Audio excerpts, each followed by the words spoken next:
नमस्कार मित्रांनो, मी वैशाली, आयुर्वेदाची विद्यार्थिनी.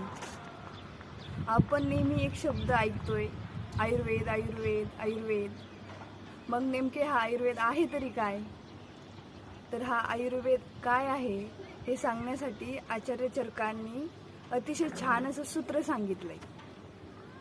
ते असं, हिताहितम सुखम दुःखम आयुस्तस्य हिताहितम मानम च तच्च यत्रोक्तम आयुर्वेदस उच्यते.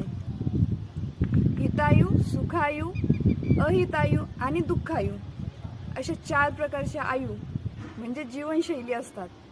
आणि या 4 प्रकारच्या जीवनशैलींसाठी काय हितकर आहे आणि काय अहितकर आहे, या 4 प्रकारच्या जीवनशैलीचे प्रमाण किती आहे हे ज्या शास्त्रामध्ये सांगितलंय, हे ज्या विज्ञानात सांगितलंय, विज्ञान म्हणजे विशेष असं ज्ञान ज्यामध्ये सांगितलंय त्याला आयुर्वेद असं म्हणतात.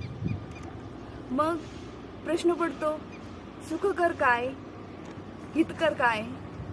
तर उदाहरण बघा, जसं आपण हॉटेल्समध्ये जातो, आपल्या आनंदासाठी आपल्याला आवडतंय आणि आपल्या खिशाला परवडतंय म्हणून आपण पिझ्झा आणि बर्गर सारख्या गोष्टी खातो.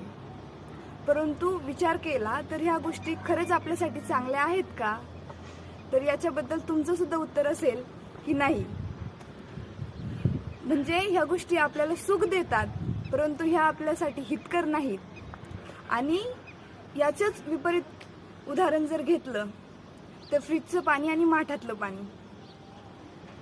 माठातलं पाणी हे नैसर्गिकरित्या पाण्याचं pH मेंटेन करतं आणि ते आपल्या शरीरासाठी चांगलं सुद्धा असतं. तर हे झालं आपल्यासाठी हितकर गोष्ट. यालाच म्हटलं जाईल, अशा प्रकारच्या जीवनशैलीला म्हटलं जाईल की हितकर आयु. मग विचार करा, आपल्याला कोणत्या प्रकारची आयु हवी आहे? कमेंटमध्ये सांगा.